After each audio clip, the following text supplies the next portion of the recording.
আমাৰ চেষ্টা যে আমি স্ক্ৰিনিং প্ৰচেছ যিমান আমি সোনকালে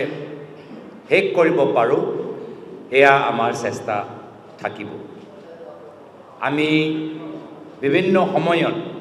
আমাৰ কেন্দ্ৰীয় নেতৃত্বৰ লগত কথাখিনি আলোচনা কৰিছোঁ আৰু তেওঁলোকে আমাক বিভিন্ন সময়ত পৰামৰ্শ দিছে যে কংগ্ৰেছ দলৰ প্ৰথম পৰ্যায়ৰ তালিকা প্ৰাৰ্থীসকলৰ এই মাহৰ শেষৰ ফালে প্ৰকাশিত হ'ব লাগে আৰু এই ক্ষেত্ৰত আমাৰ কেন্দ্ৰীয় নেতৃত্বই আমাক জনাইছে যে যি সময়ত আমাৰ প্ৰাৰ্থী তালিকা বা আমাৰ এটা যি প্ৰক্ৰিয়া প্ৰদেশ কংগ্ৰেছৰ স্তৰত শেষ হ'ব, আমি দিল্লীত গৈ যেতিয়াই বিচাৰোঁ আমাৰ মাল্লিকাৰ্জুন খাৰ্গে ডাঙৰীয়া, ৰাহুল গান্ধী ডাঙৰীয়া, কে.চি. বেণুগোপাল ডাঙৰীয়া, আমাৰ কেন্দ্ৰীয় নিৰ্বাচনী সমিতি, তেওঁলোকে যেতিয়াই আমি বিচাৰোঁ তেওঁলোকে বহিব প্ৰস্তুত হৈ থাকিব আৰু এই মাহৰ শেষৰ ফালে আমাৰ প্ৰথম পৰ্যায়ৰ তালিকা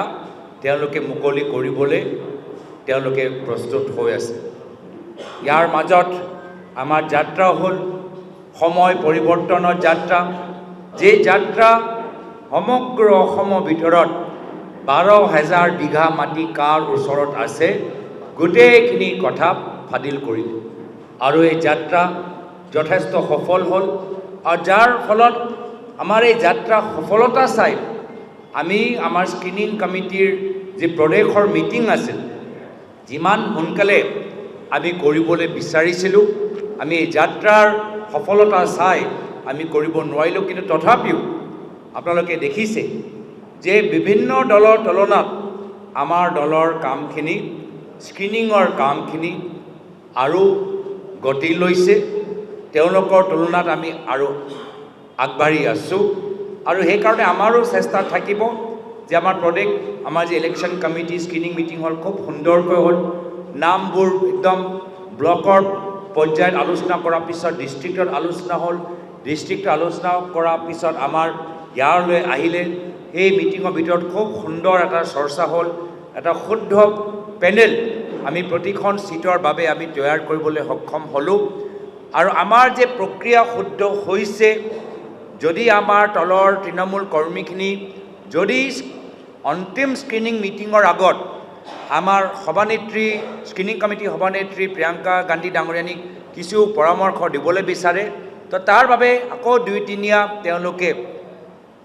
আজি ভ্ৰমণ লৈছে। তো সেইটোৱে দেখাইছে যে কিমান ধৰণৰ আমি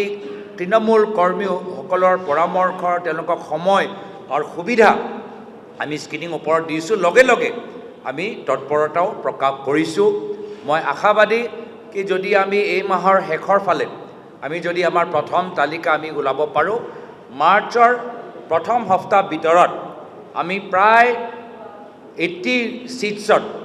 আমি নিজৰ কেণ্ডিডেটৰ তালিকা আমি বাই মাৰ্চ 5 বাই মাৰ্চ 6 আমি 80 ছিটছত আমাৰ প্ৰথম পৰ্যায়ৰ আমাৰ কেণ্ডিডেটৰ তালিকা আমি প্ৰকাশ কৰিবলৈ সক্ষম হ'ম।